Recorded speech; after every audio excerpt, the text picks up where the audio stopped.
মনে হবে, যেমনি ভাবে কোরআন পড়লে আপনার কাছে বারংবার নতুন মনে হয়। আমার রাসূল ওই কোরআনের সাথেই আরেকটা জিনিস রেখে গেছেন, তার নাম হচ্ছে আহলে বাইত। যেমনি ভাবে কোরআন পড়লে কখনো নতুন কখনো পুরাতন মনে হয় না, ঠিক তেমনি ভাবে আহলে বাইত পড়লেও কখনো পুরাতন মনে হয় না। কারণ আমার নবী তো দুটো জিনিসই একসাথে রেখে গেছেন ভাই। তো কোরআনের মধ্যে যেমন আল্লাহ তাআলা এই কুদরতটা দিয়ে দিয়েছেন যে কোরআন আপনি যতই শোনেন না কেন কখনো পুরাতন মনে হয় না, আহলে বাইতের মধ্যে ওই কুদরতটা আল্লাহ তাআলা দিয়ে দিয়েছেন, আহলে বাইত আপনি যতই শোনেন না কেন পুরাতন হয় না। ঠিক কিনা বলেন? প্রতি বছরে মুহররম হচ্ছে, আমাদের প্রতি বছরে মুহররম হচ্ছে ভাই। আমাদের কাদরিয়াতে অন্যান্য তরিকতে কিভাবে পালন করে আমি জানি না, বাট যারা পালন করে আমি তাদেরকে শ্রদ্ধা করি, তাদেরকে মহব্বত করি, অন্তরে তাদের জায়গা দেই ভাই। যদি সে একদিনের জন্য পালন করে আমি তাকে মহব্বত করি, কারণ অন্তত পক্ষে তার জবান দিয়ে ইমাম পাকের নাম তো উচ্চারিত হচ্ছে। কিভাবে করে ভাই তাদের পদ্ধতি নিয়ে আমার কোনো কথা নাই, এক একটা তরিকার মধ্যে এক এক রকম পদ্ধতিতে তারা ইমাম পাকের শোক পালন করছে। বাট আমাদের তরিকায়, কাদরিয়া তরিকায়, আওলাদ রাসূল হিজ হলিনেস আমার হুজুর পাকের আমাদেরকে 50 দিন বেঁধে দিয়েছেন। চাঁদ উঠার পর থেকে চেহলাম পাক পর্যন্ত 50 দিনের এই একটা জার্নি আমাদেরকে দিয়েছেন ইমাম পাকের শোক পালন করার জন্য। একদম না হলেও একবারে মিনিমামও যদি হয় মাগরিব থেকে ঈশা পর্যন্ত প্রত্যেকটা প্রতিষ্ঠানে নৌহা পাক পরা পাক চলে। ঠিক না বলেন ভাই? এটা হচ্ছে আমাদের প্রতিষ্ঠানে আমাদের হুজুর পাকদের নির্দেশ ক্রমে আমরা এটা পালন করি। তা আমি আপনাদেরকে বলতেছিলাম এই যে প্রতি বছরে 50 দিন করে আমরা ইমাম পাকের শোক পালন করি, ইমাম পাকের আলোচনা শুনি, ওনার মরসিয়া পড়ি, প্রতি বছরেই 50 দিন করে আমরা এটা এক নাগারে পালন করতেছি। তারপরেও যখন বছর ফিরে আবার মুহররমের চাঁদ উদিত হয় মনে হয় যেন এই সবে মাত্র কারবালার কথা আমি শুনতেছি। একটা নতুন ধারা নিয়ে আমাদের কাছে চলে আসে। এখান থেকে একটা জিনিস মনে রাখতে হবে আপনাদেরকে, সেটা হলো এই যে কারবালা নতুন হিসাবেই আসে ভাই, প্রতি বছরে নতুন হয়েই আসে। বলে কেন? বলে কারবালা নতুন রূপে আবার যখন জাগরণ হয়, প্রতি বছরে মুহররমের পহেলা তারিখ যখন চাঁদ উদিত হয় পশ্চিম আকাশে, তো নতুন করে আবার কারবালার পুনর্জাগরণ জমিনের মধ্যে তৈরি হয়। মানুষদেরকে আহ্বান করে, হে দুনিয়ার মানুষ শোনো, কারবালা কিন্তু হয়েছে, কারবালার পয়গামগুলো তোমার অন্তরের মধ্যে নাও, মানুষের কাছে পৌঁছে দাও, কেননা এই কারবালাই তোমার জন্য নাজাতের ওসিলা হয়ে যাবে। প্রতি বছরে বছরে এই কারবালায় জন্য নতুন রূপে আবার আমাদের কাছে ফিরে আসে ভাই। এটা এত শুনি ভাই, এত শুনি, তারপরে পুরাতন হয় না। যেমনিভাবে কোরআন পুরাতন হয় না, তেমনিভাবে ইমামে আলিম আকাম পুরাতন হয় না। যেমনিভাবে কোরআন পুরাতন হয় না, তেমনিভাবে মৌলায়ে কায়নাত পাক পুরাতন হয় না। যেমনিভাবে কোরআন পুরাতন হয় না, তেমনিভাবে সাইয়্যিদায়ে কায়নাত মা ফাতেমাতুজ জাহরা কখনো পুরাতন হয় না। যেমনিভাবে কোরআন পুরাতন হয় না, সেমনিভাবে বড় ইমাম পাক ইমাম হাসান আল মুজদ্দা আলাইহিস সালাম কখনো পুরাতন হয় না।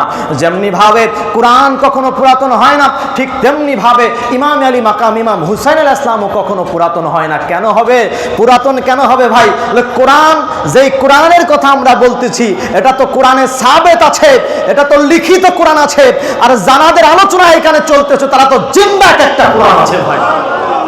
তো কোরআন যেমনি ভাবে পুরাতন হয় না, এটা তো লিখিত কোরআন ভাই, এটা তো লিখিত কোরআন, আর যারা জিন্দা কোরআন আছেন এনারাও এই জন্য কখনো পুরাতন হয় না। এটা আল্লাহ তাআলার কুদরত, আল্লাহ রাব্বুল আলামিন এটার মধ্যে সেট করে দিয়েছেন ভাই।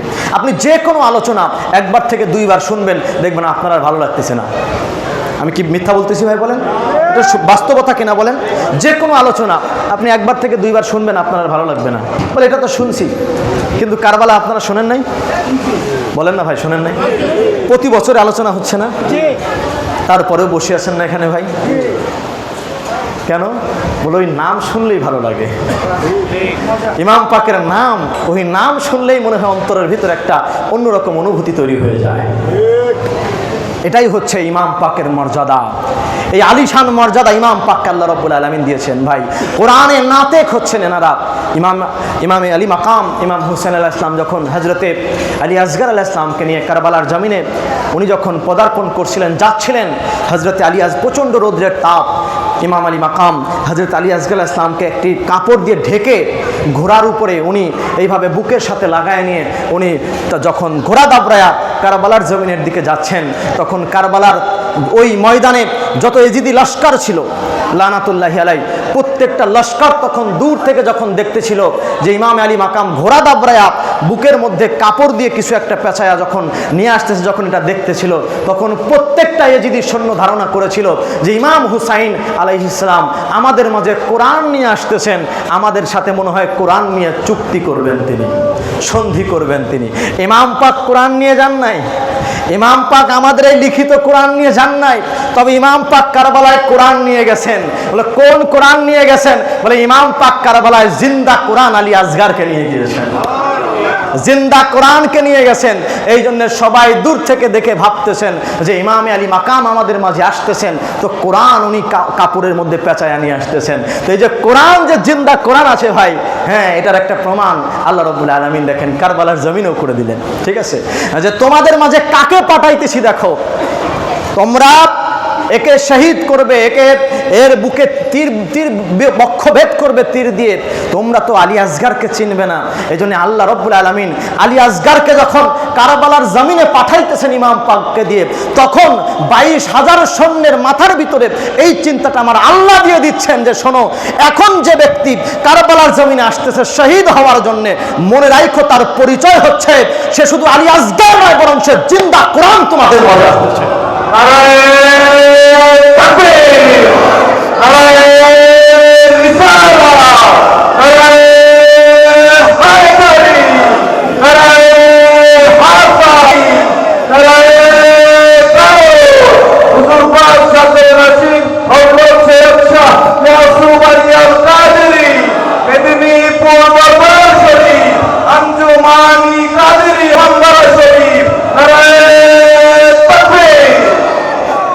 আল্লাহ রাব্বুল আলামিন হযরতে আলী আসগার আলাইহিস সালাম দেখেন, এক একজন নবী রাসূল দুনিয়াতে আসছেন, দীর্ঘদিন জমিনের মধ্যে থাকছেন, ওনাদের জীবন আচরণ নিয়ে মানুষ আলোচনা করছে। হযরতের আদম আলাইহিস সালাম, নূহ আলাইহিস সালাম, ইব্রাহিম আলাইহিস সালাম, ইসমাইল আলাইহিস সালাম, 1.25 লক্ষের অধিক নবী রাসূল, এই যে যারা দুনিয়াতে আসছেন, দীর্ঘদিন জমিনের মধ্যে থাকছেন, ওনাদের একটা জীবন ইতিহাস তৈরি হয়েছে, জীবন চরিত্র তৈরি হয়েছে, সেটা নিয়ে কিতাব লেখা হয়েছে, বই লেখা হয়েছে, মানুষ এটা পড়ছে, মানুষ এটা পড়ে, এখনও পড়ি আমরা, কি বলেন, পড়ি কিনা? তো প্রত্যেকটা মানুষ যখন দুনিয়াতে আসেন, দীর্ঘদিন দুনিয়াতে থাকেন, তার হায়াত পান, তার জীবনের যে ঘটনাগুলো ঘটে সেই ঘটনাগুলো নিয়ে মানুষ বই রচনা করে। কিন্তু ব্যাপার হলো হযরতে আলী আসগার তো এত সময় পায় নাই ভাই। হযরতে আলী আসগার আলাইহিস সালাতু ওয়াস সালাম তো আমাদের মাঝে দীর্ঘ সময় থাকার ওনার সেই টাইম তো উনি পান নাই, সেই সময়টা তো ওনার কাছে ছিল না। উনি তো মাত্র 6 মাসের মেহমান হয়ে আমাদের মাঝে এসেছিলেন। তো উনি যে দুনিয়া থেকে চলে যাবেন, ওনারও তো একটা জীবন চরিত্র দরকার আছে, ওনারও তো একটা জীবন ইতিহাস দরকার আছে, যেটা মানুষ পড়বে, পড়ে পড়ে ওনার মর্যাদা বুঝবে, ওনার ফাজাইল বুঝবে, ওনার মানকাবাত বুঝবে। যেমনিভাবে ইমাম আলী মাকাম, ইমাম হুসাইন আলাইহিস সালামের মর্যাদা আমরা ওনার জীবন ইতিহাস থেকে পড়ি, রাসূলের পাকের হাদিস থেকে পাই, এগুলো পড়ে পড়ে আমরা শিখতে পারি। বড় ইমাম পাক ইমাম হাসান আল মুজদ্দব আলাইহিস সালামের শান ও মান ও আজমত আমরা হাদিসে পাক থেকে পাই, কোরআনে পাক থেকে পাই, সেগুলো পড়ে পড়ে আমরা শিখি, ওনার জীবন চরিত্র দেখি, ওনার জীবন ইতিহাস দেখে এনাদের শান ও মান বুঝতে পারি। যেমনিভাবে গাউসে পাক দুনিয়াতে এসেছেন, যতদিন দুনিয়াতে ছিলেন ওনার জীবন ইতিহাস আমরা পড়ি, জীবন ইতিহাস পড়ে পড়ে ওনার শান ও মান ও আজমত আমরা বুঝতে পারি। কিন্তু ব্যাপার হলো সকলের জীবনের একটা দীর্ঘ লম্বা সময় জমিনের মধ্যে ছিল, দীর্ঘ লম্বা সময় জমিনের মধ্যে তারা চলাফেরা করেছে ভাই। সবার জীবনেরই একটা ইতিহাস আছে, কিন্তু ইমামে আলী আসগার আলাইহিস সালামের তো কোনো জীবন ইতিহাস নাই। কারণ ওনার জীবন ইতিহাস ঘটবে কিভাবে ভাই? ওনার জীবন তো শুরু হওয়ার আগেই শেষ হয়ে গেল। ওই প্রস্ফুটিত গোলাপ রেসালাতের দরবারের সেই বাগে গুলের সালাত, বাগে গুলের সালাত, রেসালাতের দরবারের সেই গোলাপটা তো ফোটার আগেই জমিন থেকে নিঃশেষ হয়ে গেলেন ভাই। তো এই যে ইমাম আলী আসগার আলাইহিস সালাম যে জমিনে আসার আগেই দুনিয়া থেকে বিদায় গ্রহণ করলেন, মাত্র 6 মাসের মেহমান হয়ে আসলেন, তো ওনার শান ও মান ও আজমত আল্লাহ তাআলা মানুষের কাছে কেমনে প্রচার করবেন? ওনার তো কোনো জীবন ইতিহাস লেখা হবে না, ওনার তো কোনো জীবন চরিত্র লেখা হবে না, কারণ ওনার জীবনের অধ্যায় তো মাত্র 6 মাসের সময়। 6 মাসের মধ্যে উনি কি এমন করলেন সেটার ইতিহাস তো মানুষের কাছে পৌঁছাবে না। এই জন্যে আল্লাহ রাব্বুল আলামিন বলতেছেন যে শোনো, সকলের এই জীবন ইতিহাস লেখা হয়, তার জীবন জীবন থেকে সে চলাফেরা করবে, কথাবার্তা বলবে, ঘোরাফেরা করবে, তোমাদের মধ্যে চলবে, এগুলো নিয়ে তাদের জীবন ইতিহাস লেখা হয়। আর আমি আজকে তোমাদেরকে বলতেছি, কারবালার জমিনে এমন একজনকে পাঠায়া দিছি যার জীবন ইতিহাস নাই, কারণ সবে মাত্র 6 মাসের জন্য দুনিয়ায় সে আগমন করছে।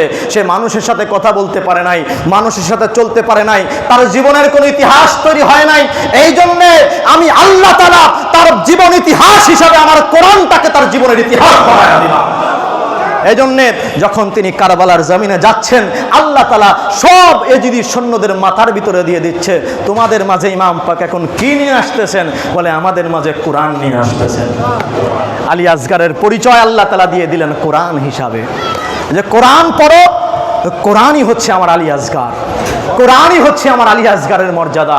যেহেতু আমার আলী আসগারের কোনো জীবন ইতিহাস নাই, যেহেতু আমার আলী আসগার তোমাদের মাঝে থাকতে পারে নাই, তো আলী আসগারের মর্যাদা কি, আলী আসগারের ফাজাইল কি, আলী আসগারের মানকাবাত কি? বলে আলী আসগারের মানকাবাত হচ্ছে কোরআনুল কারীম। সুবহানাল্লাহ। এটা আল্লাহ রাব্বুল আলামিন আমাদেরকে শেখাচ্ছেন কারবালা থেকে, কোরআনে নাতেক শেখাইতেছেন। জিন্দা কোরআনকে তারা বক্ষভেদ করে দিয়েছেন, জিন্দা কোরআনকে তারা দুনিয়া থেকে বিদায় করে দিয়েছে। আমার ভাইরা, আজকে আমি আপনাদের সামনে এই 2রা মুহররম থেকে 10ই মুহররমের আগ পর্যন্ত, বা আজকে 7ই মুহররম, এই 7ই মুহররমের আগ পর্যন্ত যে ঘটনাগুলো কারবালায়, একটু ছন্ন ছাটা হিসাবে কয়েকটা ঘটনা আমি আপনাদের মাঝে একটু ধারাবাহিকভাবে তুলে ধরার চেষ্টা করব ইনশাআল্লাহ। কারণ ফাজাইল ও মানকাবাত গতকালকে আলোচনা হয়েছে, আজকে কারবালার ইতিহাসের দিকে আমি আপনাদেরকে একটু নিয়ে যেতে চাই। আমার ভাইরা, ইমাম আলী মাকাম 2রা মুহররম কারবালার জমিনে এসে উপস্থিত হলেন। 3রা মুহররমুল হারাম ইমাম আলী মাকাম কারবালার জমিনে আসেন। ইন দ্য মিন টাইম ইবনে জিয়াদ লানাতুল্লাহি আলাইহির নির্দেশে, ইবনে সাদ এর সেনাপতিত্বে লানাতুল্লাহি আলাইহি 4000 সৈন্য কারবালাতে উপস্থিত হলো। 4000 সৈন্য মুহররমের 3য় তারিখে কারবালার জমিনে এসে উপস্থিত হলো। ইমাম আলী মাকামের সাথে, এটা তারিখে তাবারি থেকে আমি আপনাদের মাঝে উল্লেখ করছি, ইমাম আলী মাকামের সাথে তাদের কয়েক দফা কথা হলো। ইমাম পাক তাদেরকে বললেন, ইমাম পাকের আলোচনা তারিখের মধ্যে, ইতিহাসের মধ্যে এভাবে উল্লেখ হয়েছে। ইমাম পাক বলছেন, ইন্নিলাম আখরুজ আশিরান ওয়ালা বাতিরান ওয়ালা মুফসিদান ওয়ালা যালিমান ওয়া ইন্নামা খারাজতু লিতলাবিল ইসলাহি ফি উম্মতি জাদ্দিন। জোরে বলা যাবে কিনা আল্লাহু আকবার।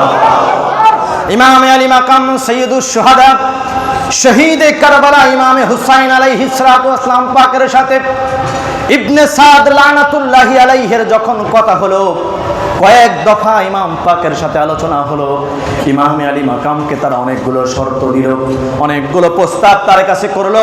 এই অনেকগুলো প্রস্তাবের দিকে আমি যাই না, এই সকলগুলো প্রস্তাবই ছিল কুপ্রস্তাব।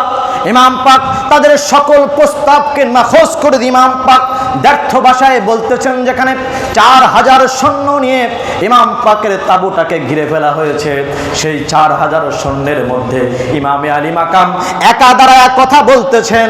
ইমামে আলী মাকামের বুক কাঁপে নাই, হাত কাঁপে নাই, পা কাঁপে নাই, বরং ইমাম পাক ব্যর্থ ভাষায় আকাশের দিকে তাকায়া ইমামে আলী মাকাম ওনার জবাবটা শোনায়া দিচ্ছেন, ইন্নিলাম আখরুজ আশিরান ওয়ালা বাতিরান ওয়ালা মুফসিদান ওয়ালা জালিমান। আয় দুনিয়ার মানুষ শোনো, আয় ইবনে সাদের সেনাপতিত্বে যারা আমার সামনে এসেছো সবাইকে আমি জানায়া দেই, ইন্নি নিশ্চয়ই আমি লাম আখরুজ আশিরান ওয়ালা বাতিরান ওয়ালা মুফসিদান ওয়ালা জালিমান। নিশ্চয়ই আমি অহংকার, ভোগবিলাস, ফাসাদ বা জুলুমের জন্য বের হই নাই। ওয়া ইন্নামা খারাজতু লিতলাবিল ইসলাহি ফি উম্মতি জাদ্দিন। নিশ্চয়ই আমি আমার নানার উম্মতের মধ্যে সংস্কার করার জন্য আমি হুসাইন মদিনা থেকে বের হয়েছি।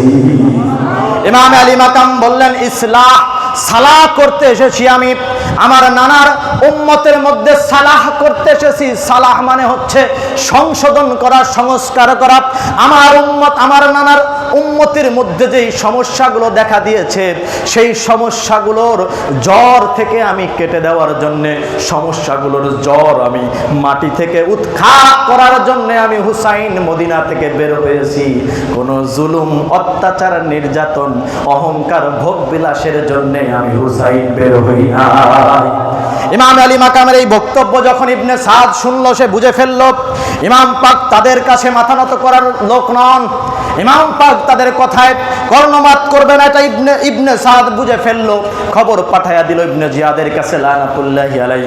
ইবনে জিয়াদ পরবর্তী দিন থেকে প্রতিদিনে অসংখ্য হাজার হাজার সৈন্য কারবালার প্রান্তরে পাঠাতে লাগলো। কারবালার প্রান্তরে এত এত সৈন্য পাঠালো যে মুহূর্তের মধ্যে পুরো কারবালার জমিন তারা ঘেরাও করে ফেললো।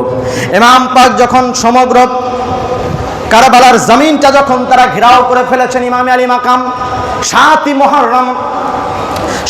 মুহররম ইমাম আলী মাকাম ফজরের নামাজ আদায় করলেন।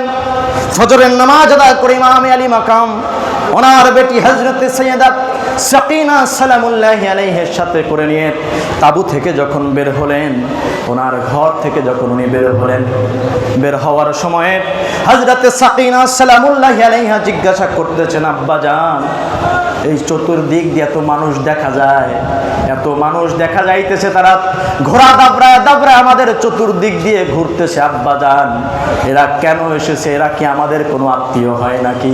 না হলে আমরা এই জায়গাতে আসছি, আমাদের চতুর্দিক দিয়ে তারা এত ঘোরাঘুরি কেন করতেছে? ইমাম আলী মাকাম ডাক দিয়ে বললেন, আন্নাসু আবিদুদ দুনিয়া ওয়াদ-দীনু লাইকু আলাল সিনাতিহিম। হযরত ইমাম আলী মাকাম বললেন, বেটি শোনো, এই যে দুনিয়ার মানুষ যাদেরকে তুমি দেখতেছো তাদের সম্পর্কে তুমি জেনে নাও। আন্নাসু আবিদুদ দুনিয়া, মনে রাখো দুনিয়ার মানুষ এখন দুনিয়ার গোলামির মধ্যে নিজেদের নাম লেখায় নিয়েছে। ওয়াদ-দীনু লাইকু আলাল সিনাতিহিম, আর এই দ্বীন এবং ইসলাম ধর্মটা শুধুমাত্র তাদের জবানের উপরে রয়ে গিয়েছে। এই যে ইমাম পাক ওনার বেটিকে শোনাইতেছেন, ভাই এই কথাটাকে শুধু কারবালার জন্যই প্রযোজ্য না, এখনো আছে? একটু জোরে বলেন না ভাই, আছে না? এই যে ইমাম পাক বললেন, দুনিয়ার সকল মানুষ তারা দুনিয়ার গোলামির মধ্যে নিজেদের নাম লেখায় নিছে। দ্বীন ইসলাম ধর্ম এখন শুধুমাত্র তাদের জবানের উপরে রয়ে গেছে। এটা তো কারবালা ইমাম পাক বলেছিলেন। আপনি যদি এখন আমাদের সমাজের মধ্যে তাকান, প্রায় ঠিক সেম প্রকৃতিটা আমরা কিন্তু আমাদের চোখের সামনে দেখতে পাই, ঠিক কিনা বলেন? ধর্মের কথা বলে, নামাজও পড়ে, রোজাও করে, হজেও যায়, যাকাতও দেয়, সব কিছু করে, তারপরেও ধর্মটা, দ্বীনটা, ইসলামটা শুধুমাত্র তাদের জবানের মধ্যেই রেখে গিয়ে রয়ে গিয়েছে। কখনো এই অন্তরের মধ্যে তারা ধর্মটাকে নিতে পারে নাই, ঠিক কিনা বলেন? আমার ভাইরা, ইমাম পাক ওনার বেটি সাকিনাকে এই কথাটা শোনাই দিলেন, বেটি শোনো, এরা দুনিয়ার পাগল হয়ে গেছে, দুনিয়ার গোলামির মধ্যে নিজেদের নাম লেখায় নিছে, এদের কাছে ধর্ম, দ্বীন, ইসলাম বলতে কিছু নাই। ইমাম পাক বললেন, কিন্তু তারাও নামাজ পড়ছিল কিনা ভাই? কি ভাই বলেন, নামাজ পড়ছিল কিনা? ইমাম পাক বলতেছেন এদের কাছে ধর্ম বলতে কিছু নাই, তারপরে এরা নামাজ পড়ে না সারে ভাই। ইমাম পাক সাক্ষ্য দিচ্ছেন। কে সাক্ষ্য দিচ্ছেন? জান্নাতের সরদার সাক্ষ্য দিচ্ছেন, জান্নাতের নওজওয়ানদের সরদার সাক্ষ্য দিচ্ছেন যে এদের কাছে ধর্ম বলতে কিছু নাই। যিনি জান্নাতের পরিচালক, যিনি জান্নাতের লিডার, যিনি জান্নাতের নেতা, যে দ্য প্রেসিডেন্ট অফ জান্নাত, তিনি বলতেছেন এদের কাছে ধর্ম বলতে কিছু নাই, দ্বীন বলতে কিছু নাই, ইসলাম বলতে কিছু নাই। এরা শুধুমাত্র জবানে বলে আমরা ধর্মের লোক, প্রকৃতপক্ষে এরা ধর্মের লোক না। বলেন তো ভাই, এর পরেও যদি কেউ বলে ওরা ধর্মের লোক, তাহলে ভাই তারাও কি ধর্মের লোক থাকবে? চোর চুরি করা আর চোরের সাথে থাকা দুইজনের সমান অপরাধ। ঠিক তেমনি ভাবে ইমাম পাক বলে দিয়েছেন, এরা ধর্মের লোক নয়, এরা ধর্মের লোক নয়, এরা দ্বীনের লোক নয়, এরা ইসলামের লোক নয়, ইসলাম বহির্ভূত লোক এরা। এর পরেও যারা এদেরকে ধর্মের মধ্যে দাখিল করতে চাইবে, মনে রাখবেন ওরা নিজেরাও ধর্ম থেকে খারিজ হয়ে গেছে, কোন রকম কোনো সন্দেহ নাই। কারণ জান্নাতের নওজওয়ানদের সরদার সাক্ষ্য দিয়ে দিয়েছে, তুই মুসলমান ন, তুই ধর্মের মধ্যে নাই, তুই দ্বীনের মধ্যে নাই, তুই ইসলামের মধ্যে নাই। এরপরেও দ্বীনের মধ্যে থাকার কোনো সম্ভাবনা আছে নাকি ভাই বলেন? জান্নাতের নওজওয়ানদের সরদার বলে দিয়েছেন এরা ধর্মের মধ্যে নাই, এরা ধর্মের মধ্যে নাই। তার মানে কি বুঝা গেল ভাই? ইমাম আলী মাকাম বুঝালেন, কারবালার জমিনে তোমরা যদি দুনিয়ার জমিনে ধর্মের মধ্যে থাকতে চাও, দিন ইসলামের মধ্যে টিকে থাকতে চাও, তাহলে আমার দল ছাড়া, এই দল ছাড়া, 72 জনের দল ছাড়া বাকি কোনো দল এই জমিনের মধ্যে ধর্মের মধ্যে নাই। আপনি যদি দেখেন ভাই, খাজা মুঈনুদ্দিন চিশতি রহমাতুল্লাহি আলাইহি, যদি আমরা কাদরিয়া তরিকার আশেক, কাদরিয়া তরিকার মুরিদান, খাজা মুঈনুদ্দিন চিশতি রহমাতুল্লাহি আলাইহির চিশতিয়া তরিকার মধ্যে আমরা নাই, বাট আমরা প্রত্যেকটা আউলিয়ায়ে কেরামকে অন্তরস্থান দিই, ঠিক কিনা বলেন? অন্তর দিয়ে মহব্বত করি। খাজা মুঈনুদ্দিন চিশতি রহমাতুল্লাহি আলাইহি জানার হাত দিয়ে হুজুরে গৌসে পাক এই ভারতের জমিনে ইসলামের বাতিকে কায়েম করেছেন, ইসলামের ঝান্ডাকে প্রতিষ্ঠিত করেছেন হুজুরে গৌসে পাক। তিনি হচ্ছেন খাজা মুঈনুদ্দিন চিশতি রহমাতুল্লাহি আলাইহি। এই যে খাজা মুঈনুদ্দিন চিশতি রহমাতুল্লাহি আলাইহি এই ভারতের জমিনে এসে ইসলাম কায়েম করলেন গৌসে পাকের নির্দেশ ক্রমে। এই খাজা মুঈনুদ্দিন চিশতি যে 96 লক্ষ হিন্দুকে নিজে হাতে মুসলমান বানাইছিলেন, 1200 খ্রিস্টাব্দে উনি এই জমিনের মধ্যে আসছিলেন। হুজুরে গৌসে পাকের বড় শাহজাদা হযরত আব্দুল ওয়াহাব আলাইহিস সালামকে নিয়ে এই জমিনের মধ্যে উনি আসছিলেন ইসলাম প্রচারের জন্য। উনি যখন ইসলাম প্রচারের জন্য আসছিলেন তখন মুসলমান বলতে কেউ ছিল না। উনি যখন 1200 খ্রিস্টাব্দে আসলেন, একে একে মুসলমান বানাইতে লাগলেন। 96 লক্ষ হিন্দু ওনার হাতে হাত দিয়ে বায়াত গ্রহণ করলো। এর পরবর্তীতে গিয়ে যখন 1947 সালে ব্রিটিশরা যখন এই ভারত বিভাগ করবে, ভারত যখন বিভাজন করতে যাবে, তখন তারা দেখে চতুর্দিকে খালি মুসলমান আর মুসলমান। কথা বলেন ভাই? যেখানে ভারতবর্ষের মধ্যে মুসলমানদের ছিটে ফোটা ছিল না, সেই জায়গাতে গৌসে পাকের নির্দেশ ক্রমে খাজা মুঈনুদ্দিন চিশতি আসলেন রহমাতুল্লাহি আলাইহি। একে একে মুসলমান বানাইতে লাগলেন 1200 খ্রিস্টাব্দের কথা। আর 1947 সালে গিয়ে ব্রিটিশরা দেশ বিভাজন করার সময় দেখে এখানে মুসলমানদের তো ঠাঁই দেওয়া যাইতেছে না, এত মুসলমান হয়ে গেছে। তখন তারা দেখলো যদি আমরা এখন মুসলমানদের জন্য আলাদা কোনো কান্ট্রি তৈরি না করি, আলাদা কোনো দেশ তৈরি না করি, তাহলে তো মুসলমান এবং হিন্দুদের মধ্যে আজীবন একটা মারামারি লেগেই থাকবে। তখন ব্রিটিশরা বাধ্য হয়ে 2টা দেশ বানাইলো, একটা মুসলমানদের দেশ আর একটা হিন্দুদের দেশ, ঠিক কিনা বলেন? হ্যাঁ, সংখ্যাগরিষ্ঠ মুসলমানদেরকে নিয়ে পাকিস্তান বানালো হলো, সংখ্যাগরিষ্ঠ হিন্দুদেরকে নিয়ে ইন্ডিয়া তৈরি করে দিল, তারা ভারতবর্ষ তৈরি করে দিল, 2টা দেশ তৈরি করলো। ভাই, যেখানে মুসলমানদের ছিটে ফোটা ছিল না, সেই জায়গাতে যখন এই দেশটা ভাগ করা হবে, তখন আলাদা একটা দেশ লাগতেছে মুসলমানদেরকে আটানোর জন্য। এত মুসলমান তৈরি হয়ে গেছে। কথা বোঝেন নাই ভাই? তাহলে এই যে একটা দেশ তৈরি হলো, পাকিস্তান নামে একটা দেশ তৈরি হলো, আমরা সেই ভাগ্যক্রমে সেই পাকিস্তান দেশের মধ্যে পড়ে গেলাম। পরবর্তীতে 1971 সালে আবার আমরা যুদ্ধ করে আবার তাদের থেকে আলাদা হয়ে গেলাম। তার মানে একটা দেশ ভেঙে 3টা দেশ হলো, তার ভিতরে 2টা দেশ হচ্ছে মুসলিম কান্ট্রি। 2টা দেশ কি বলেন? মুসলমানদের দেশ। আমার কথা কি বুঝতেছেন আপনারা? একটা দেশ ছিল হিন্দুস্তান, সেই হিন্দুস্তান ভেঙে 3টা দেশ তৈরি হয়েছে, তার ভিতরে 2টা দেশ মুসলমানদের দেশ। এত মুসলমান তৈরি হলো কেমনে? ওই যে গৌসে পাকের নির্দেশ ক্রমে খাজা বাবা এই জমিনে আসলেন, ওনার শাহজাদাকে পাঠালেন। এই যে একে একে গৌসে পাকের শাহজাদারা এই জমিনের মধ্যে আসতে লাগলেন, এই জমিনের মধ্যে আসতে লাগলেন। আমার হুজুরে মাওলা পাক আসলেন, হ্যাঁ, আমার হুজুরে মাওলা পাকের আব্বাজান আসলেন, তানার পিতা আসলেন, তানার আব্বাজান আসলেন, তানার চাচাজান আসলেন। হ্যাঁ, এইভাবে আসলেন। যখন এনারা আসতে আসতে এই জমিনের মধ্যে এত মুসলমান তৈরি হয়ে গেল যে এক সময়ে এই মুসলমানদের ঠাঁই দেওয়ার জন্য 2টা আলাদা মুকাম্মেল দেশের প্রয়োজন হয়ে গেল, একটা পাকিস্তান আর একটা কি বাংলাদেশ। তো ভাই বলেন তো, এই যে মুসলমান নামে একটা দেশ তৈরি হলো, আলাদা দেশ তৈরি হলো, এর নেপথ্যে খাজা বাবার অবদান আছে না নাই? সবাই বলেন আছে না নাই? গৌসে পাকের অবদান আছে না নাই? তো যেই খাজা বাবার অবদানে একটা আলাদা মুসলিম কান্ট্রি আমরা পেলাম, মুসলিম দেশ পেলাম, সেই খাজা বাবা বলতেছে আমারে যদি বলো ধর্ম কি, তো আমি বলবো হুসাইন। আমার কাছে যদি তুমি জিজ্ঞাসা করো দিন কাকে বলে, আমি বলবো হুসাইন। আমার কাছে যদি তুমি বলো ইসলাম কাকে বলে, তো আমি বলবো হুসাইন। আমার কাছে যদি তুমি জিজ্ঞাসা করো কালেমা কাকে বলে, আমি বলবো হুসাইন। তো ভাই, যার হাত দিয়ে একটা মোকাম্মেল মুসলিম কান্ট্রি তৈরি হয়েছে মুসলমানদেরকে নিয়ে, যার অবদানের কারণে আজকে 2টা দেশ মুসলমানদের দেশ তৈরি হয়েছে, যাদের অবদানের কারণে আমাদের মাথায় টুপি, পরনে পাঞ্জাবি পায়জামা উঠেছে, আমাদের বাড়ির পাশে মসজিদ মাদ্রাসা তৈরি হয়েছে, ভাই তারা বলতেছে ধর্ম যদি আমার কাছে জিজ্ঞাসা করো, আমি বলবো ধর্ম হচ্ছে হুসাইন, দিন হচ্ছে হুসাইন, ইসলাম হইতেছে হুসাইন। বলেন তো ভাই, খাজা মুঈনুদ্দিন চিশতি ধর্ম বুঝতেন কি বুঝতেন না? একটু জোরে বলেন ভাই, বুঝতেন কি বুঝতেন না? নাকি যত ধর্ম আমার জামানার মোল্লারা বোঝে এখন? এদের থেকে বড় ধর্ম আর কেউ বোঝে না এখন। হ্যাঁ, খাজা মুঈনুদ্দিন বলতেছে ধর্ম বলতে আমি হুসাইনরে বুঝি আলাইহিস সালাম, দিন বলতে আমি হুসাইনরে বুঝি। শাহ আস্ত হুসাইন, বাদশাহ আস্ত হুসাইন, দিন আস্ত হুসাইন, দিন পানা আস্ত হুসাইন, সারদাদ নাদাদ দরদস্ত ইয়াজিদ হক্কাকে বিনায়ে লা ইলাহা আস্ত হুসাইন। যদি আমাকে জিজ্ঞাসা করো লা ইলাহা ইল্লাল্লাহর বুনিয়াদ কি, তো আমি বলবো হুসাইন।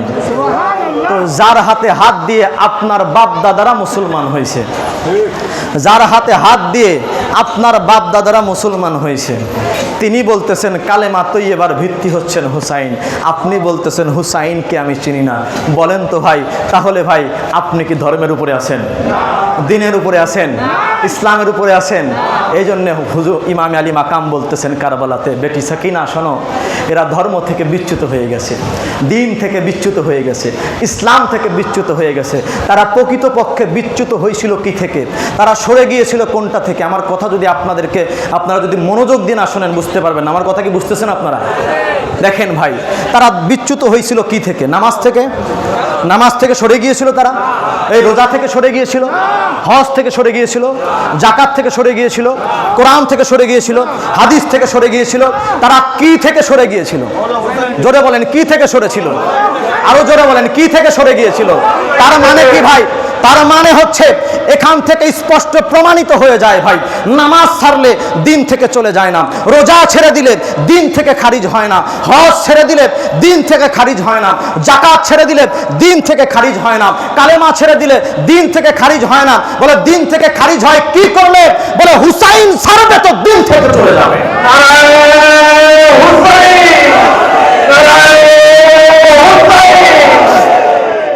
হুসাইন ছাড়বেন তো দিন আপনার থেকে চলে যাবে, হুসাইন ছাড়বেন তো ধর্ম আপনার থেকে চলে যাবে। কেন?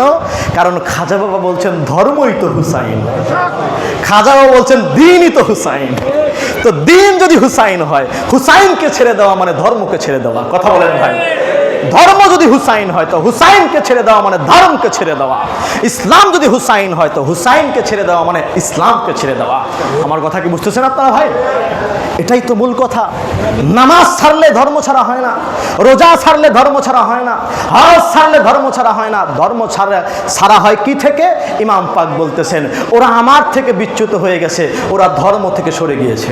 ইমাম পাক সার্টিফিকেট দিয়ে দিলেন, ইমাম পাক ওনার বেটি সাকিনাকে সার্টিফিকেট দিয়ে দিলেন।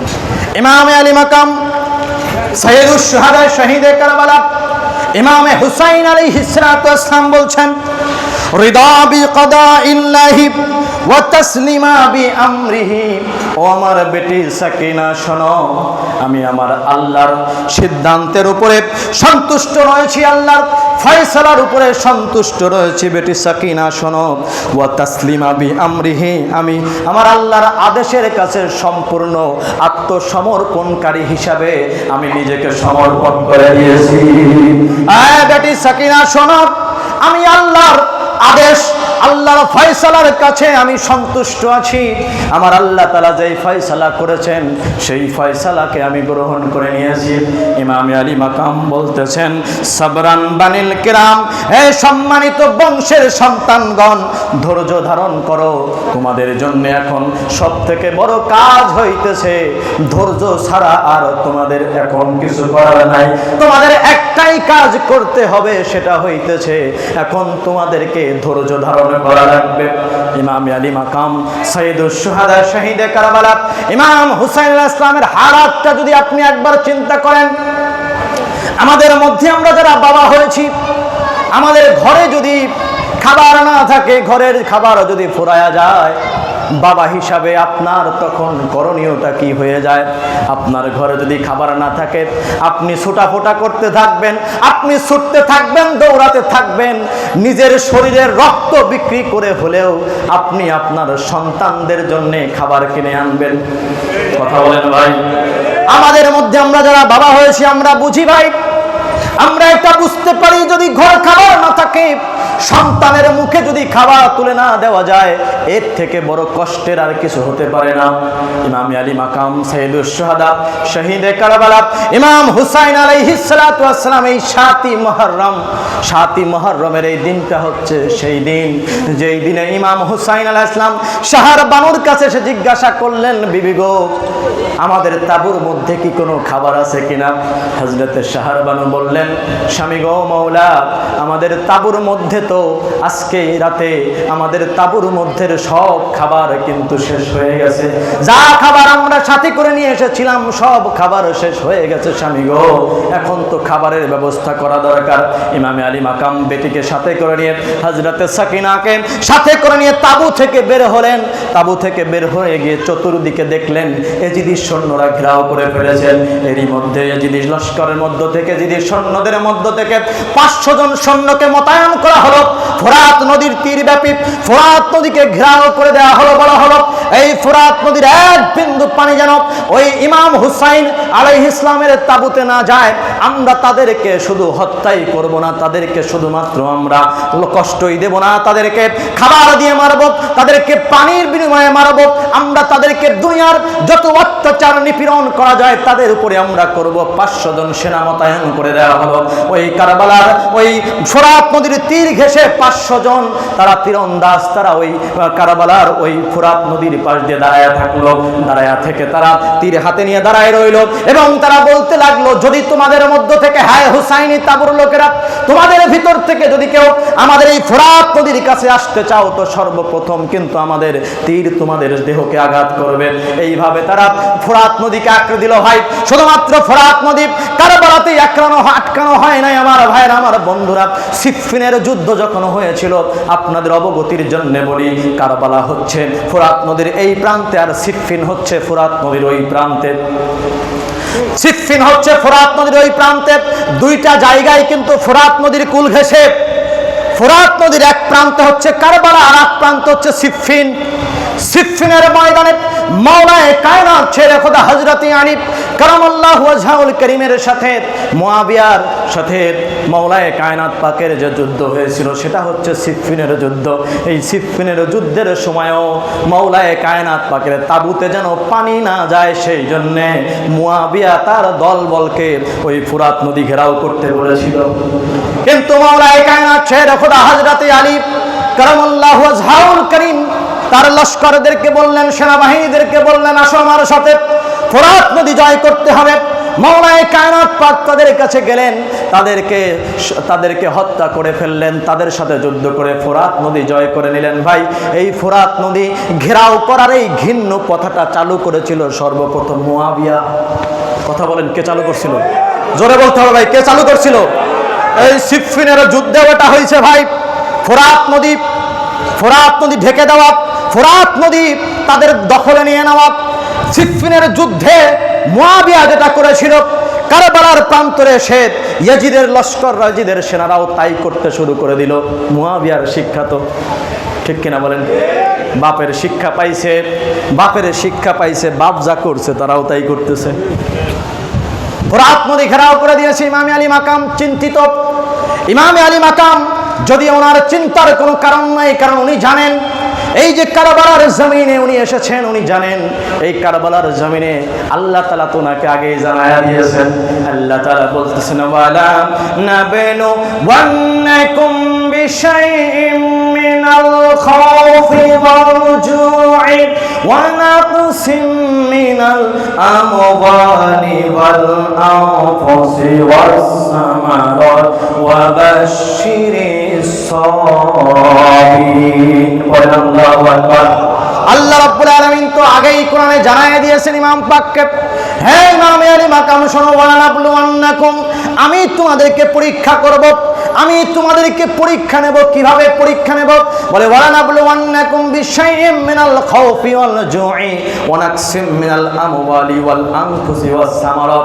হে ইমাম পাক শোনো শোনো শোনো, কারবালার প্রান্তরে আমি তোমাদেরকে পরীক্ষা নেব। প্রথম পরীক্ষা হচ্ছে খাউফ, ভয় দিয়ে, ওয়াল জু'u খোদা দিয়ে অনাকসিম মিনাল আমওয়াল এবং আল আনফুসি ওয়াস সামারাত, সম্পদ, সন্তানাদি এবং ফলমূল দিয়ে আমি তোমাদেরকে পরীক্ষা করব। ইমাম পাক জানতেন আমি যে কারবালার প্রান্তরে এসেছি, আল্লাহ রব্বুল আলামিন আমার পরীক্ষার সেই ধারাটা চালু করে দিয়েছে। ইমাম পাক শাহরবানুর কাছে কিছু বললেন না। শাহরবানু যখন বললেন তাবুতে খাবার শেষ হয়ে গেছে, ইমাম পাক হযরত সাকিনাকে সাথে করে নিয়ে তাবু থেকে বের হয়ে গিয়ে কারবালার জমিনের উপরে বসলেন। এক মুষ্টি মাটি ইমাম পাক হাতের মধ্যে নিলেন। হাতের মধ্যে ইমাম পাক মাটির দিকে তাকায় আছেন, যেন দেখে মনে হইতেছে ইমাম পাক মাটির সাথে কি যেন কথা বলতেছে। যেন মনে হইতেছে ওই মাটি ইমাম পাকের সাথে কথা বলতেছে। যেমনি ভাবে আবু জাহেল যখন এক মুষ্টি মাটি আমার নবীর সামনে এনে বলেছিল, হে মুহাম্মদ সাল্লাল্লাহু আলাইহি ওয়াসাল্লাম, তুমি যদি বলতে পারো আমার হাতের মধ্যে কি আছে তাহলে আমি তোমার উপর ঈমান আনবো।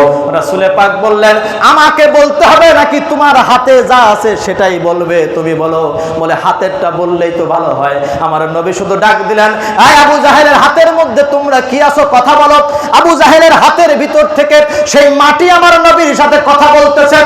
রাহমাতাল লিল আলামিন, আসসালাতু আসসালামু আলাইকা ইয়া রাসূলুল্লাহ, আসসালাতু আসসালামু আলাইকা ইয়া হাবিবাল্লাহ, আল্লাহু আকবার।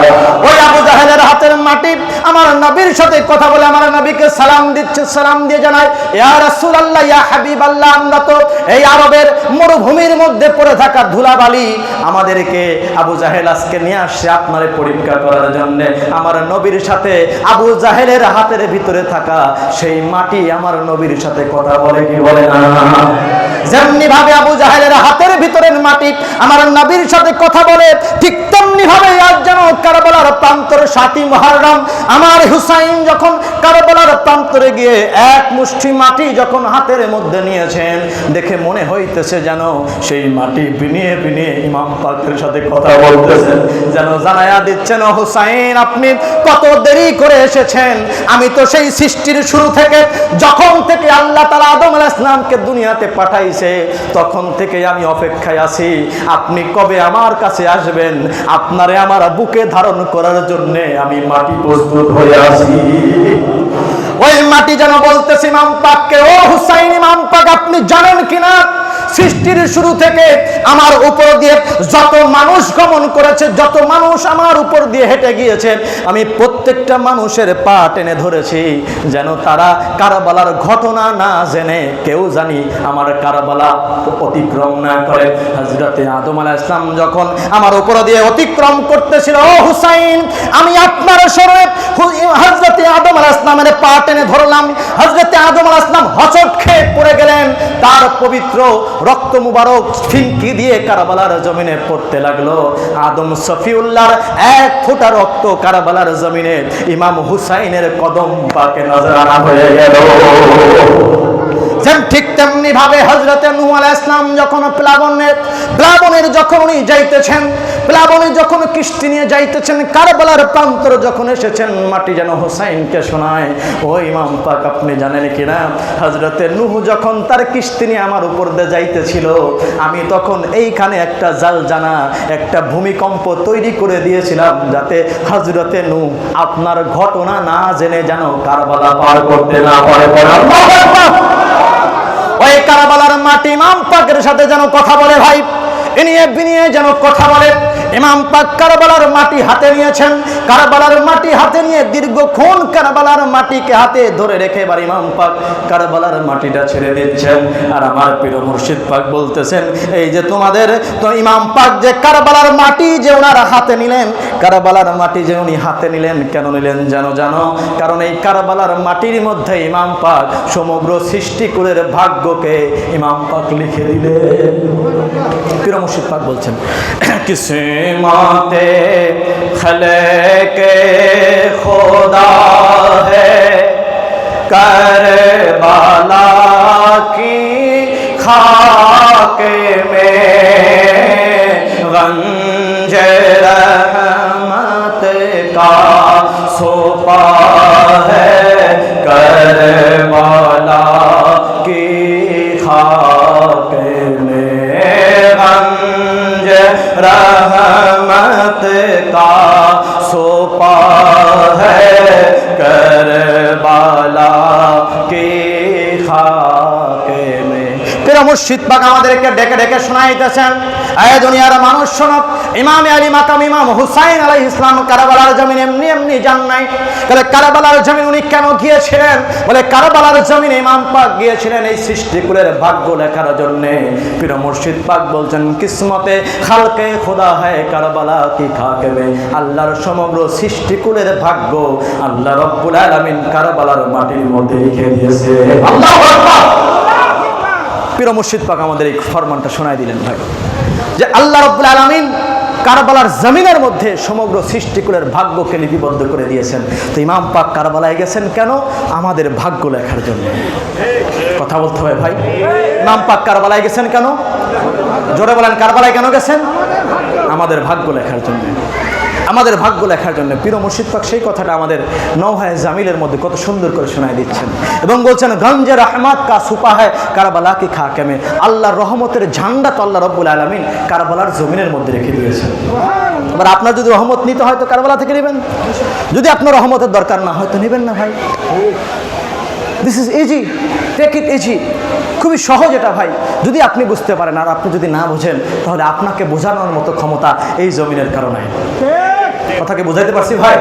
যদি আপনি বোঝেন আপনার কাছে সব কিছু সহজ, আর যদি আপনি না বোঝেন আপনাকে বোঝানোর মতো ক্ষমতা আমাদের নাই। মনে রাখবেন, এই যে কারবালা ইমাম পাক যে মাটিটা ধরলেন, এই মাটিটা কিন্তু একদিন দুই দিনের মাটি নয়, বরং আল্লাহ রাব্বুল আলামিন সৃষ্টির আদিতে এই মাটি 4 মাইলের স্কয়ার ফিটের এই মাটি, হ্যাঁ, এদিকেও 4 মাইল ওদিকেও 4 মাইল, চতুর্দিক দিয়ে 4 মাইল স্কয়ার ফিট, এই 4 মাইলের এই মাটি কারবালার মাটি, এটা আল্লাহ তাআলা সৃষ্টির আদি থেকে শুরু করে এখন পর্যন্ত একইভাবে কারবালার জমিনে রেখে দিয়েছেন। এবং আমি আপনাদেরকে বলতে চাই, ওই কারবালার 4 মাইলের ভিতর থেকে কোনো এক ফোঁটা মাটিও যদি আপনি আপনার বাড়িতে এনে রাখেন, মনে রাখবেন ওইখান থেকে মাটি ঠিকই আপনি নিয়ে আসছেন, কিন্তু ওই মাটির সাথে কারবালার সম্পর্ক কিন্তু চলে যায় না। যেমনি ভাবে আপনি এইখান থেকে এক কোদাল মাটি অন্য জায়গাতে ফেললে এই মাটির সাথে আর ওই মাটির সম্পর্ক থাকে না, সম্পর্ক ছিন্ন হয়ে যায় ভাই। কারণ এই মাটির মধ্যে পানি ঢাললে আপনার বাড়ির ওই মাটিতে পানি কিন্তু আসবে না। আসবে না কি বলেন? আসবে না। কিন্তু আল্লাহ তাআলা কারবালার ওই 4 মাইল স্কয়ার ফিটের মাটিটাকে এমন ভাবে তৈরি করেছেন, এই মাটিটার নাম দিয়েছেন তুরবাতাল হুসাইন। এটা হচ্ছে ইমাম হুসাইন আলাইহিস সালামের মাটি। হাদিসে পাকের ভাষা, হাদিসে পাকের ভাষা উম্মে সালমা রাদিয়াল্লাহু তাআলা আনহা এই শব্দটা ব্যবহার করেছেন। হযরত উম্মে সালমা রাদিয়াল্লাহু তাআলা আনহা উনি বলছেন, আল্লাহর নবী সাল্লাল্লাহু আলাইহি ওয়াসাল্লাম একদিন আমার কাছে আসলেন, আতানি রাসূলুল্লাহ সাল্লাল্লাহু আলাইহি ওয়াসাল্লাম তুরবাতাল হুসাইন। এই হাদিসে পাক খাসাইসুল কুবরার 2তম খণ্ডের 125 পৃষ্ঠার মধ্যে উল্লেখ হয়েছে, সিররুশ শাহাদাতাইনের 28 পৃষ্ঠার মধ্যে উল্লেখ হয়েছে, ইমাম তাবরানী তার মুজামুল কাবীরের 3তম খণ্ডের 108 পৃষ্ঠায় উল্লেখ করেছেন, তারিখে তাবারির মধ্যে 4তম খণ্ডের 304 পৃষ্ঠায় উল্লেখ করা হয়েছে, আল বিদায়া ওয়ান নিহায়ার মধ্যে হাফেজ ইবনে কাসির 8তম খণ্ডের 199 পৃষ্ঠায় উল্লেখ করেছেন, মাজমাউ যাওয়ায়েদের আল্লামা হাইসামি 9তম খণ্ডে 187 পৃষ্ঠার মধ্যে উল্লেখ করেছেন। বিশ্ববিখ্যাত 6খানা কিতাবের মধ্যে উল্লেখ হয়েছে। হযরতে উম্মে সালমা বলছেন, আতানি রাসূলুল্লাহ সাল্লাল্লাহু আলাইহি ওয়াসাল্লাম তুরবাতাল হুসাইন। আল্লাহর নবী সাল্লাল্লাহু আলাইহি ওয়াসাল্লাম একদিন ইমাম হুসাইন আলাইহিস সালামের মাটি আমার কাছে এনে দিলেন। বলেন না ভাই, কার মাটি? একটু কথা বলেন না ভাই, কার মাটি? আমরা বলি কারবালার মাটি, উম্মে সালমা বলছে হুসাইনের মাটি। পার্থক্য আছে না নাই? জোরে বলেন ভাই, আছে না নাই? আমাদের জবান থেকে আমরা কি বলি? কি বলি বলেন? আর উম্মে সালমা কি বলতেছেন? এটা হুসাইনের মাটি। হাদিসে পাকের লফজ, যদি লফজের মধ্যে একটা ওয়ার্ডের মধ্যে যদি একটু হেরফের হয়, আপনার সাথে আমার চ্যালেঞ্জ।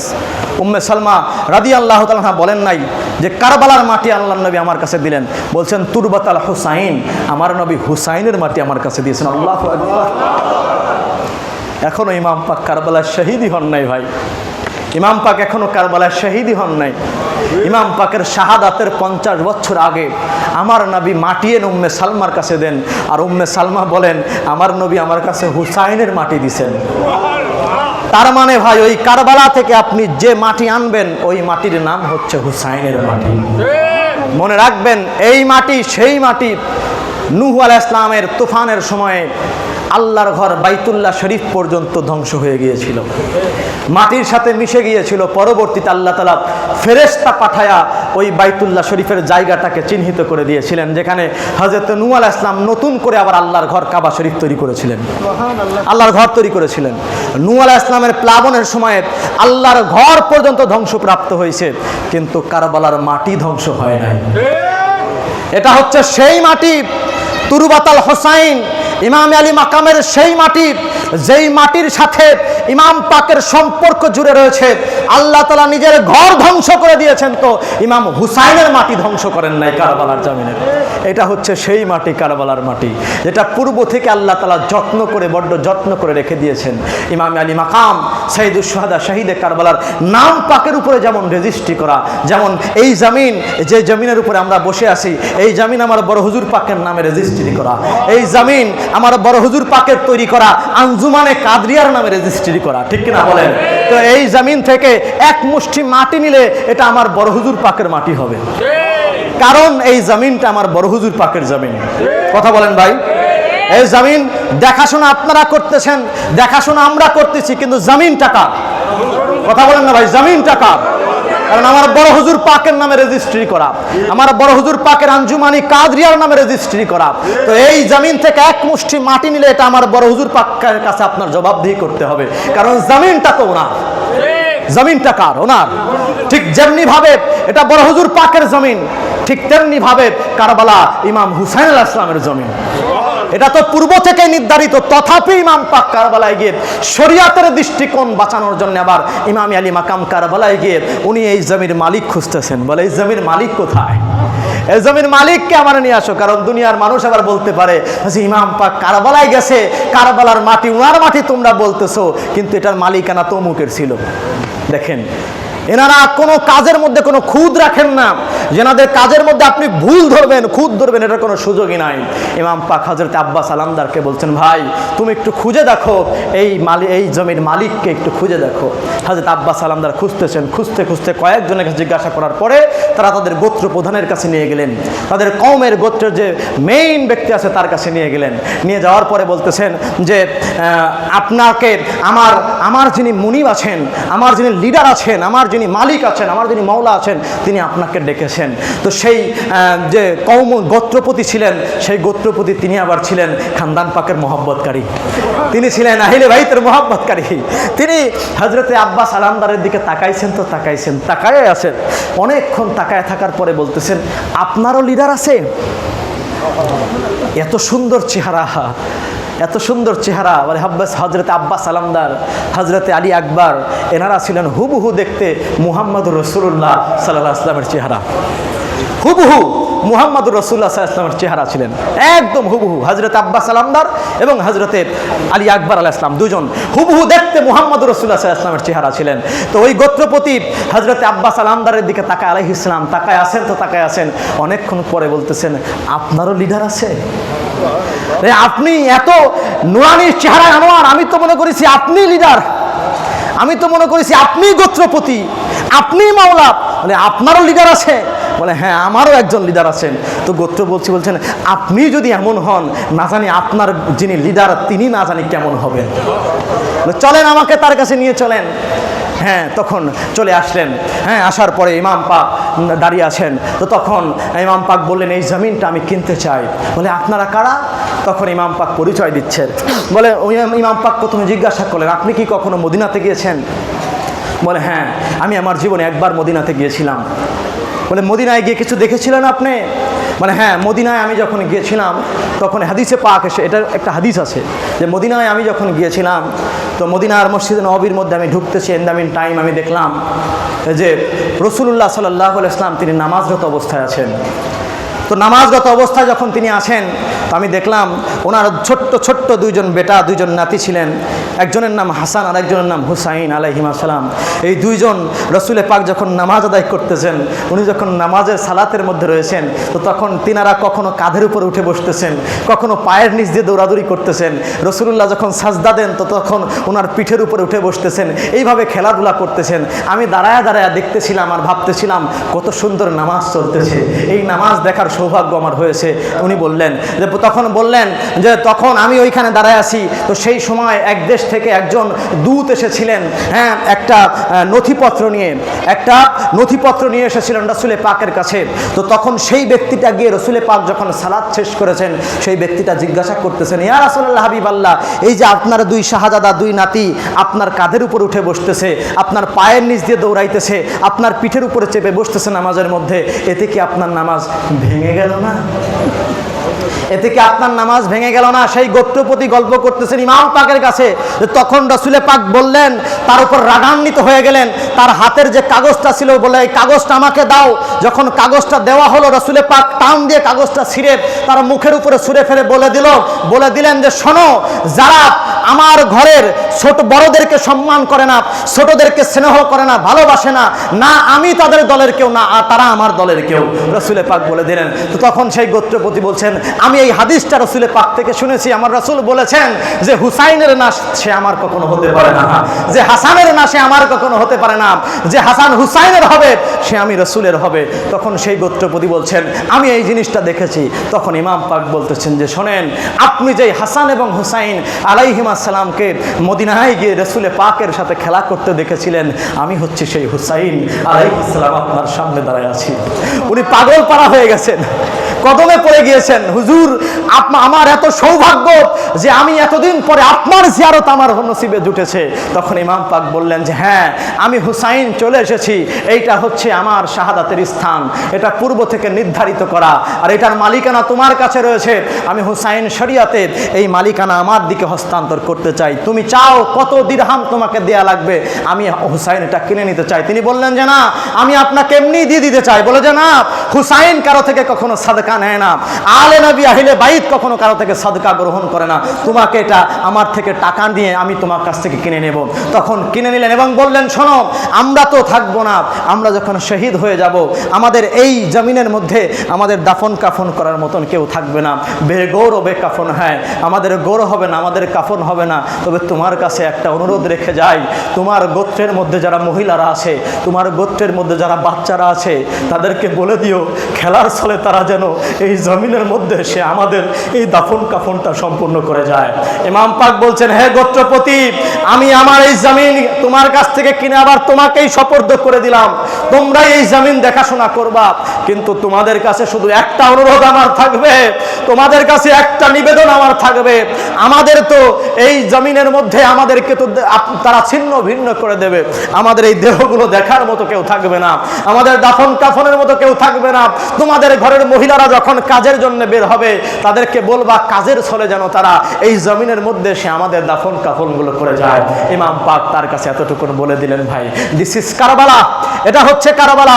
এই যে তুরবাতাল হুসাইন, ইমাম পাক শরীয়তেও ওনার জায়গাটা নিজের নামে লিখে নিয়েছেন ভাই, নিজের নামে। ইমাম পাক তো কারবালায় গিয়ে ওনার বাড়ি তৈরি করে ফেলেছেন ভাই, পুরো নিজের নামে জমিন কিনে নিয়েছেন, সেই জমিনের উপরে নিজের ঘর বানাইয়েছেন ভাই। মাত্র 8 দিনের সংসার ইমাম পাক কারবালাতে বেঁধেছিলেন, মাত্র 8 দিনের সংসার ইমাম পাক।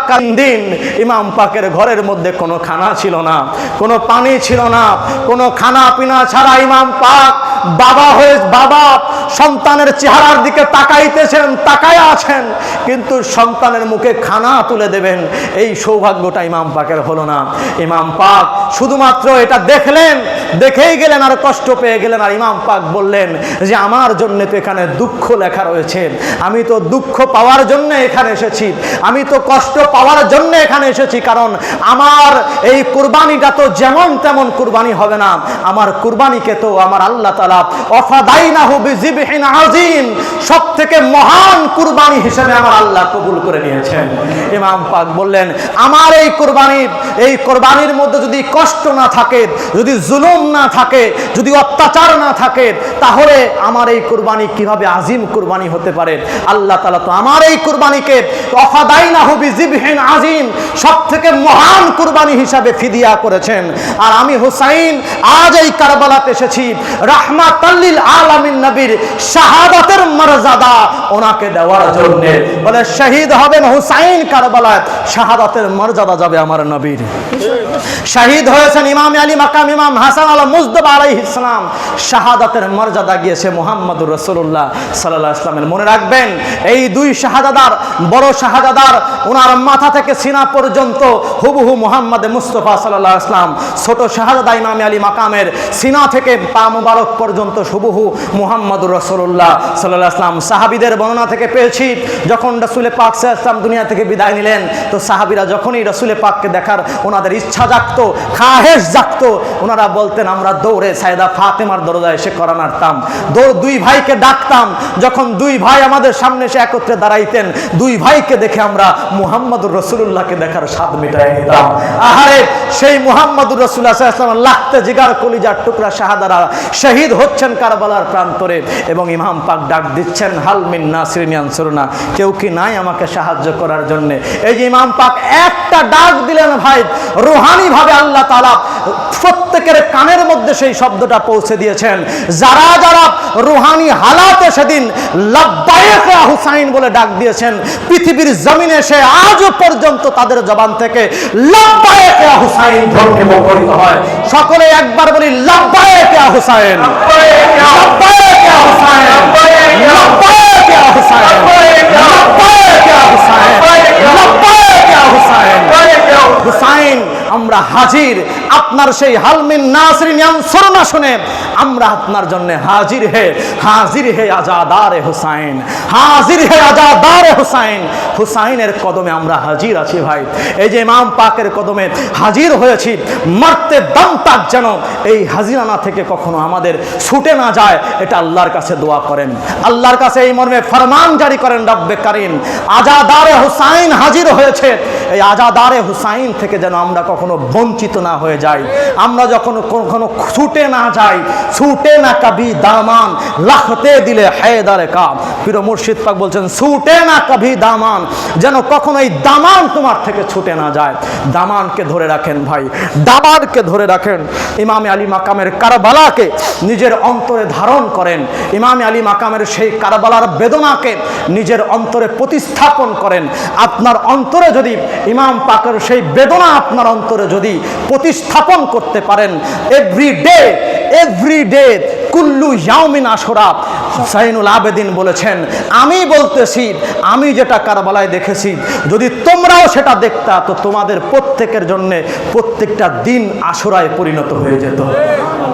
মদিনাবাসী বলছেন আমরা কখনো কারবালা হওয়ার পর থেকে আমরা কখনো মহরমের চাঁদ দেখে এটা বুঝতাম না যে মহরমের চাঁদ উদিত হয়েছে।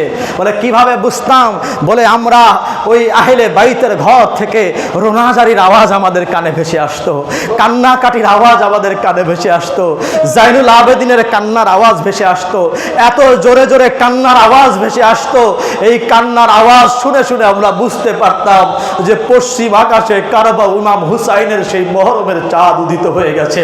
কখনো আমরা কারবালার পরে পশ্চিম আকাশে তাকায়া চাঁদ দেখি নাই, আমরা ইমাম হুসাইনের পরিবারের কান্নাকাঠি, রোনাজারি, আহাজারির আওয়াজ শুনে আমরা বুঝতাম যে পশ্চিম আকাশে মহরমের চাঁদ বুঝি উদয় হয়ে গেছে। জাইনুল আবেদিনের সেই কান্নার আওয়াজ শুনে আমরা বুঝতে পারতাম পশ্চিম আকাশে মহরমের চাঁদ উদিত হয়ে গেছে। আবার ভাইরা, ইমাম পাকের পরিবার, ইমাম পাকের আওলাদগণ চাইলে প্রতিশোধ নিতে পারতেন, তিনারা প্রতিশোধ নেন নাই, তিনারা প্রতিশোধ পরায়ণ হন নাই, হিংসা পরায়ণ হন নাই। কি শিখাচ্ছেন? বলে শিখিয়েছেন, ওনারা নিজেরা কেঁদেছেন এবং আমাদেরকে সেই কান্না শিখাইতেছেন। বলে তোমাদের আমাদের জন্য কিছু করতে হবে না, আমাদের জন্য টাকা পয়সা দিতে হবে না, ধন সম্পদ দিতে হবে না, শুধুমাত্র ইমাম পাকের কদমে এক ফোঁটা চোখের পানি তোমরা নজরানা করে দিও। জাইনুল আবেদিন যেটা শিখিয়েছেন আলাইহিস সালাম, আমার বড় হুজুর পাক আমাদেরকে সেটাই শিখিয়ে গিয়েছেন। আজকের এই 7ই মুহররম মনে পড়ে যায়, এই সেই 7ই মুহররম, যেই 7ই মুহররমে আমার বড় হুজুর পাক আমাদের থেকে বিদায় নিয়ে মেদিনীপুর পাকের ঘেরা পাকে শুয়ে গিয়েছিলেন। আজকেই সেই 7ই মুহররম পাক, সেই 7ই মুহররম পাকে আমার বড় হুজুর পাকের সেই কালো তাবুত পাক কাঁধে করে নিয়ে মেদিনীপুর পাক ঘেরা পাকের মধ্যে রেখে দেওয়া হয়েছিল। আমার বড় হুজুর পাক আমাদেরকে কি শিখাইছেন? বড় হুজুর পাক আমাদেরকে শিখাইছেন আজাদারে হুসাইনের মধ্যে নিজের নাম লেখাও, ইমাম হুসাইনের শানে তোমরা কাঁদো, চোখের পানি ফেলো, রোনাজারি করো, আহাজারি করো, কান্নাকাটি করো। এই কান্নাকাটি কিয়ামতের ময়দানে তোমাদের জন্য জান্নাতের ওয়াসিলা হয়ে যাবে, জান্নাতের জারিয়া হয়ে যাবে। আমার বড় হুজুর পাক আমাদেরকে সেটা শিখিয়ে গিয়েছেন। আমার বর্তমান সাজ্জাদানশীন হুজুর পাক, ওনার কদমে সাজদা, উনি আমাদেরকে সেই একই শিক্ষা দিচ্ছেন। মহরম পাক আসলে বলে কাঁদো মুসলমান, কাঁদো মুসলমান, তোমাদের কি কাজ মহরমে? বলে মহরমে তোমাদের কোনো কাজ নাই, তোমাদের কাজ হচ্ছে তোমরা কাঁদবা, তোমাদের চোখ দিয়ে যেন পানি পড়ে, তোমাদের চোখে যেন পানি আসে। মাওলা, চোখে পানি আসলে কি হবে? বলে চোখে পানি আসলে কি হবে তোমরা জানো না? বলে আমার নবী বলেছেন মান বাকাল হুসাইন ফাকাত দাখাল আল জান্নাহ। আমার রাসূল বলেছে যে ব্যক্তি আমার হুসাইনের জন্য কাঁদবে, আমার হুসাইনের জন্য আহাজারি করবে, এই কাঁদতে গিয়ে যদি তার চোখের পানি মুখ বেয়ে নাও পড়ে যায়, যদি শুধুমাত্র তার চোখটা সিক্ত হয়ে যায়, ভিজে যায়, আমার রাসূল বলছেন ফাকাত দাখাল আল জান্নাহ, আমি নবী ওয়াদা করে যাইতেছি এই ব্যক্তিকে জান্নাতে না নিয়ে আমি রাসূল কখনো জান্নাতে প্রবেশ করব না। আমার তাকবীর, নারায়ে রিসালাত, নারায়ে হায়দারি, নারায়ে হায়দার, নারায়ে হুসাইন, নারায়ে কারুর। হুজুর পাক জান্নাতুল হযরত সৈয়দ শাহ ইয়াসুফ আলী আল কাদরি মেদিনীপুর দরবার শরীফ আঞ্জুমানি কাদরিয়া কেন্দ্রীয় ইমামবাড়া শরীফ, নারায়ে তাকবীর। তো আমার ভাইরা, আমার পীর মুর্শিদ পাকদের শিক্ষা, ওনাদের নেগাহে কেরাম, ওনাদের সাদকাতে আমরা এই আজাদারে হুসাইনের মাহফিলে এসে উপস্থিত হতে পারি, এটা ওনাদের কাছে আমাদের শুকরিয়া আদায়ের ভাষা নাই। ওনারা আমাদেরকে সাদকা করে আমাদেরকে এই আজাদারের মাহফিলে উপস্থিত হওয়ার সুযোগ করে দিয়েছেন।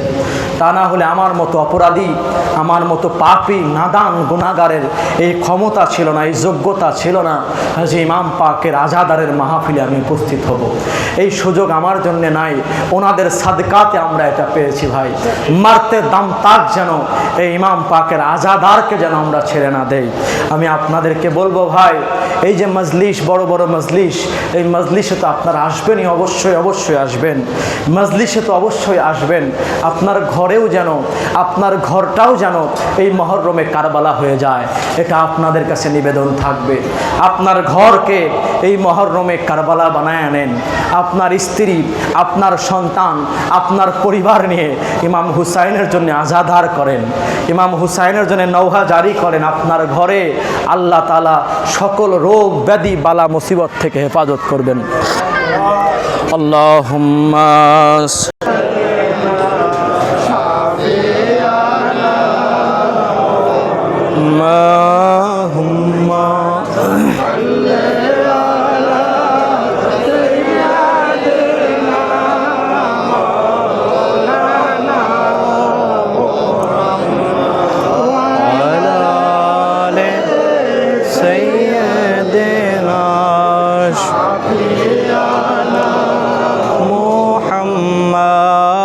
আল্লাহুম্মা সাল্লি আলা সাইয়্যিদিনা মাওলানা মুহাম্মদ ওয়া আলা আলি সাইয়্যিদিনা রাসূল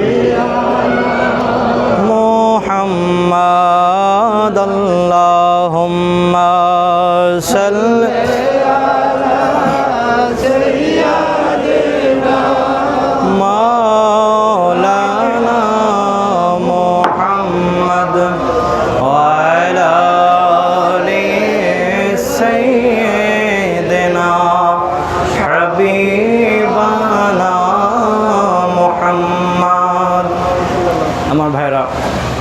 আজকে আর সামনে বাড়তে চাচ্ছি না। কারবালা পাকের এই আজাদার, এই নৌহা জারি, এই মাতাম জারি যেন আমাদের প্রত্যেকটা ঘরে ঘরে পৌঁছে যায়। শুধু এতটুকুনি নিবেদন রাখবো আপনাদের কাছে, ঘরটাকে কারবালা বানায় নেন।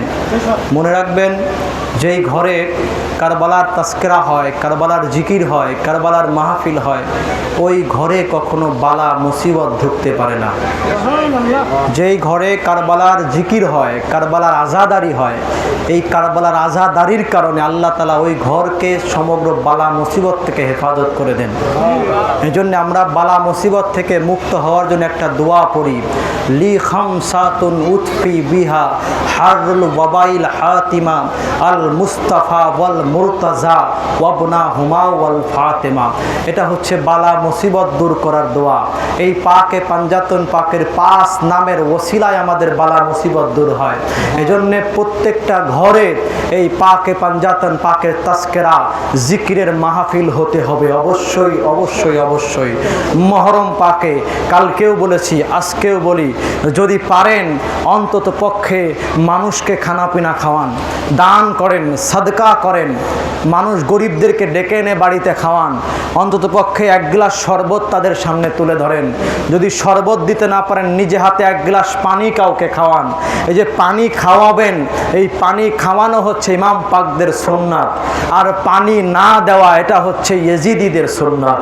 তো এই জন্যে পানি খাওয়াবেন, পানি খাওয়াবেন, শরবত খাওয়াবেন, বেশি বেশি করে খাওয়াবেন, এবং ইমাম পাকদের শানে 1 ফোঁটা চোখের পানি নজরানা করবেন।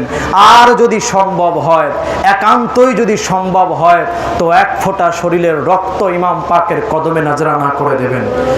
কেন? কারণ আদম আলাইহিস সালামের রক্ত ইমাম পাকের জন্য নজরানা হয়েছে, ইব্রাহিম আলাইহিস সালামের রক্ত ইমাম পাকের জন্য নজরানা হয়েছে। তো আমি কে ভাই?